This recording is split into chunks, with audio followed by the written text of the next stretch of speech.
ලෝකවාසී බෞද්ධ ජනතාවගේ පරම පූජනීය වස්තුවක් වන ජීවමාන බුදුන් වහන්සේ ලෙස සැලකෙන ශ්‍රී දළදා වහන්සේ සියසින් දැක වැඳ පුදා ගැනීමේ අතිශය දුර්ලභ සහ භාග්‍යවන්ත අවස්ථාවක් වසර 16කට පසු උදා වී තිබෙනවා. සිරි දළදා දැක්ම නමින් ශ්‍රී දළදා වහන්සේගේ මෙම විශේෂ ප්‍රදර්ශනය 2025 අප්‍රේල් මාස 18 වන දින සිට 28 වන දින දක්වා පුරා දින 10ක් මහනුවර ශ්‍රී දළදා මාලිගා පරිශ්‍රයේදී පැවැත්වීමට සියලු කටයුතු සූදානම් වෙමින් පවතිනවා. මෙම දුර්ලභ අවස්ථාව උදා කර ගැනීම සඳහා වත්මන් ජනාධිපති අනුර කුමාර දිසානායක මැතිතුමන් විසින් මල්වතු වස්ගිරි උභය මහා විහාරී මහානායක ස්වාමීන්ද්‍රයන් වහන්සේ දෙනමගෙන් සහ ගරු දියවඩ නිලමතුමාගෙන් කරන ලද ඉල්ලීමකට අනුව ඔවුන් වහන්සේලාගේ සහ නිලමතුමන්ගේ කාරුණික අනුමැතිය මේ සඳහා හිමි වී තිබෙනවා. දළදා වහන්සේ වැඳ පුදා ගැනීමට ඔබට අවස්ථාව ලැබෙන වේලාව අප්‍රේල් 18 සිකුරාදා පස්වරු 3 සිට පස්වරු 5:30 දක්වා අප්‍රේල් 19 සිට 27 දක්වා දහවල් 12 සිට පස්වරු 5:30 දක්වා. දළදා ප්‍රදර්ශනයක් සාමාන්‍යයෙන් පැවැත්වෙන්නේ දශකයකට පමණ වන. මීට පෙර ප්‍රදර්ශනය පැවැත්වුණේ 2009, 2001 සහ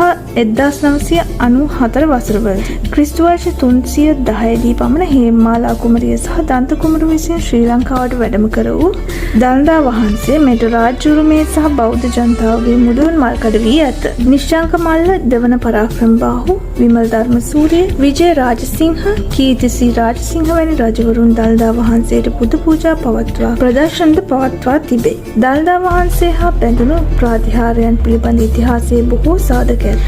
දඹදෙණියේ දෙවන පණ්ඩිත පරාක්‍රමබාහු රජු සමයේ නියගිය නිමා කිරීමට පෙරහැර පැවැත්වී 1828 දී ඉංග්‍රීසි ආණ්ඩු සමයේ පැවති ප්‍රදර්ශනයෙන් පසු ඇති වූ දළදා වතුර මීට නිසුන්ය.